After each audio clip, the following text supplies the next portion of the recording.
You know that phone in your pocket? It's pretty amazing, right? It's your connection to the world, a supercomputer, a camera, the whole shebang. But it didn't just pop out of nowhere. Its power is the result of a century of innovation, and the whole story can be told with just one letter, G. So how on earth did we get here? I mean, really, stop and think about that for a second. The journey from one of those old car phones the size of a briefcase to the sleek little thing in your hand today, well, it's one of the most incredible technological leaps in human history. And it all boils down to one fundamental idea. Yep, this is the magic that makes it all work. Sending information through thin air. No cables, no wires, just these invisible waves connecting all of us. And you know, this idea is way older than you might think. Its seeds were actually planted over 100 years ago. Way back in 1897, Marconi managed to send a wireless message just 100 meters. A few years later, boom, messages were crossing the entire Atlantic Ocean. And by 1946, the very first mobile users were getting connected to the phone network. The dream of talking without wires was officially alive. But the path forward, well, it wasn't exactly a straight line. Okay, so here's a fun little twist in the story. We always think progress means cutting the cord, right? Everything's going wireless. But that's not always true. While the telephone went from wired to wireless, television actually did the complete opposite. It went from wireless broadcast antennas to being plugged into the wall for cable. It's a great reminder that technology doesn't just move in one direction, it adapts. All right, with that bit of history out of the way, let's get to the main event. We're going to start in the first true age of mobile, the era of 1G and 2G. And back then, the goal was simple: just let people talk on the move. And here it is, the beginning of it all. 1G, the very first generation, which officially launched in Tokyo way back in 1979. For the first time ever, a cellular network was open to the public. It was a complete revolution. But, man, was it a flawed one. The key thing to understand about 1G is that it was purely analog. Think of it like a fancy walkie-talkie.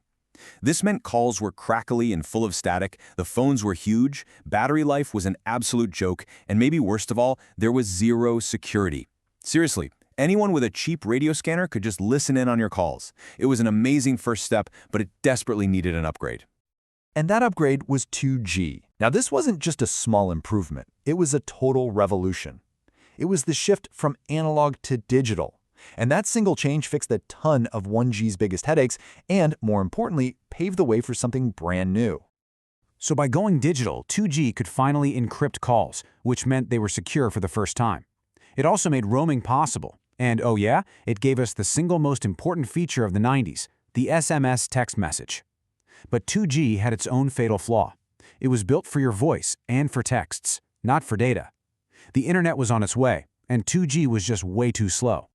To try and fix this, we got these little half steps. First came 2.5G, which gave us our first very slow taste of the mobile web. Then we got 2.75G, or Edge, which was a little faster, maybe fast enough to check an email, but that's about it. These were really just band-aids. The world needed a network that was built for the internet from the ground up. And those little band-aids set the stage for the next great leap forward, the era that really created the smartphone world we live in today. We are talking about 3G and 4G, the generations that finally put the full power of the internet right in the palm of your hand. 3G was the absolute key. Its whole reason for being was to deliver faster data, finally giving us enough speed to make the dream of a real mobile internet come true. And this wasn't just about loading websites a little faster. It unlocked a completely new universe of possibilities.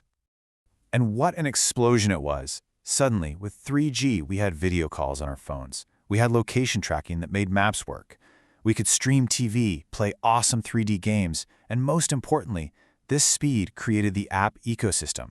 Your phone was no longer just for calls, it was a platform.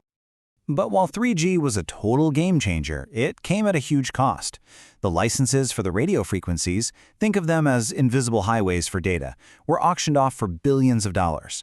Building all the new towers and infrastructure was a massive job, and all this new tech required phones that were way more powerful and expensive. So if 3G kind of opened the door to the mobile internet, 4G came along and just blew it right off its hinges. This is the generation that took everything 3G promised and made it faster, smoother, and ready for the high-definition world we live in now. 1 gigabit per second. Just let that sink in for a moment. This wasn't just a small step up from 3G speed. This was a quantum leap. It wasn't just an increase in speed, it was a complete transformation of what you could do on a phone.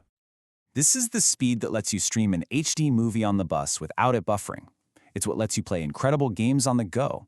It also gave us much clearer phone calls with something called Voice over LTE. 4G really is the backbone of our modern world. But just like 3G, it was super expensive and took a long, long time to roll out everywhere. And that brings us to today and to the future. The next generation is already here. And believe me, it promises to be a lot more than just another speed bump. Welcome to the age of 5G. Now, it's really easy to just think of 5G as faster 4G, but that is barely scratching the surface. 5G is a totally new kind of foundation, designed to connect not just people, but to connect, well, everything.